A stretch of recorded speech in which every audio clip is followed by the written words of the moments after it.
Bimeze gute bakunzi ba Kanyarwanda TV twagiye kubasuza mwe dukomeza kubana umunsi kundi gusa noneho ntago ndi njyenyine nanone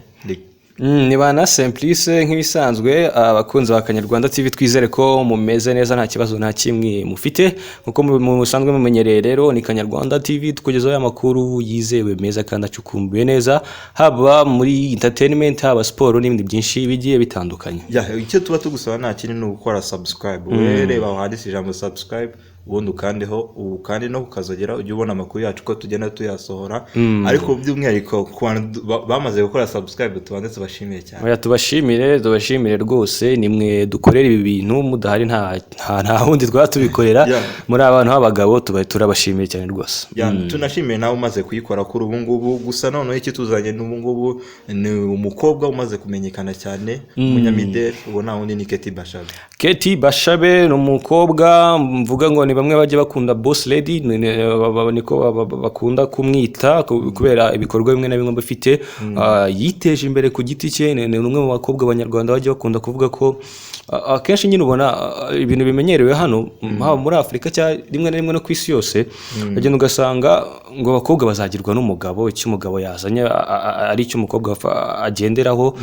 gusa Keti Bashabe we ni umwe mu bantu bagerageje kwikorera ku giti cye yanabaye Miss MTN igihe ayo marushanwa yajyaga ya Miss MTN kuri ngo rero afite inzu y'imyenda ikorerwamo imyenda ye kanayigurishirizwamo ariko ubu ngubu ntago tuje kuvuga ku myenda ye ntago tuje kuvuga kuri ibyo bikorwa bye bindi tuje kumuvuga i Liverpool. Twari tumaje kumusobanura wo Keti Bashabe amaze kumenyekana by'umwihariko hano mu Rwanda kuri iryo zina rye ni umunyamideli byumvikana ngira ngo ni CEO wa Bashabe House yanzuye niko yitwa y'imyenda muri make rero Keti Bashabe umwe mu bantu ni ibintu biba gake cyane kubona umunyarwanda ajya kureba imikino ya Premier League Anfield Road ni Keti Bashabe ku mugoroba ubwo shampiyona y'Ubwongereza yatangiraga washize kuri wa gatanu uyu mukobwa yagaragaye Anfield Road arimo kureba mu match ya Liverpool. No umukobwa nkuko yakunze kugenda bitangaza ku ma social media ziba yatandukanye yageze mu Bwongereza ku munsi wo kuwa kabiri batangira nyine gushopinga ibintu byinshi bigiye bitandukanye agera mu mijyi itandukanye mu ijoro rya kera rero yari hari ya Liverpool aho yabanje gushyira ka video hanze ari muri official shop ya Liverpool bagurishirizamo ama jezi ibintu byose bigiye bitandukanye bya Liverpool icyaje gutangaza abantu yari kumwe n'abana bato cyane ariko babaza mu rurimi rw'icyongereza ati urafata iyihe jezi akana kabwa ati ngenda afata nk'iriya ya Mane ya Firmino bose nabonye bafashe ya Mane we noneho bana kumuvandimwe yitwa Mohamed Salah we yese avuga ngo ngenda afata nk'iriya yanditseho ngo Saleh ntabwo kakiburira ariko byaje no kurangira afashe jezi ari hizina cyandikishaho Bashabe ni ikintu cyiza kwamamaza brand ni n'izina ry'inyarwanda muri rusange byumvikane kabisa rero uyu mukobwa nkuko yagiye abitangaza cyangwa se abinyuze ku bantu bamukurikirana kuri Instagram yavuze icyatumye akunda umupira w'amaguru muri rusange no kubera bari abana babiri abana babiri bifotoranyije na Sadio Mane abo bana babiri rero ngo nabo mu muryango we uyu mukobwa yavuze yuko aribo batumye akunda umupira w'amaguru none kuri ubu ngubu yahisemo ikipe ya Liverpool none atangiye no kuzajya kwiga Anfield Road rero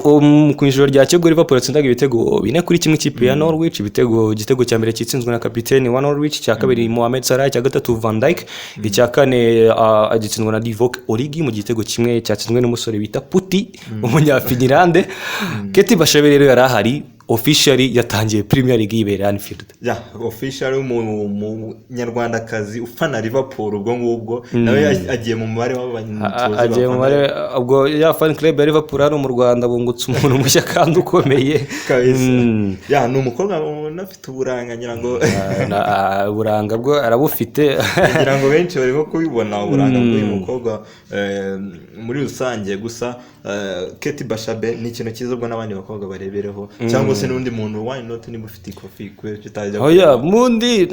ufite ukubaho baho ufite akantu kare kure ufite amafaranga yare kure ubuzima ni buto mwana mugisha umuntu agomba kwirekura ewana ufite amafaranga ugafata umwanya wawe nyuma yo gukora ikintu cya mbere no gukora of course ukagenda ukenjoyinga ukajya kwenjoyinga. Uyu mukobwa rero ubwo yajyaga kureba uriya mukino wafunguye shampiyona y'Ubwongereza kuri uyu munsi iranakomeza. Ubwo ni shampiyona, urugendo rwa shampiyona y'Ubwongereza rwari rwatangiye ku mugoroba wakeye. Ngayo rero nguko kuri uwo mukobwa wacu Katie Bashabe.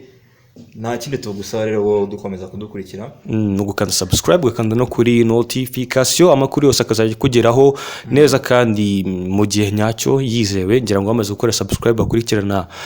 ibintu byacu nka Kanyarwanda TV babayeho neza nta kibazo na kimwe. Turabashimira cyane cyane cyane. Kanyarwanda TV rero nakagaruka. Hasta la vista.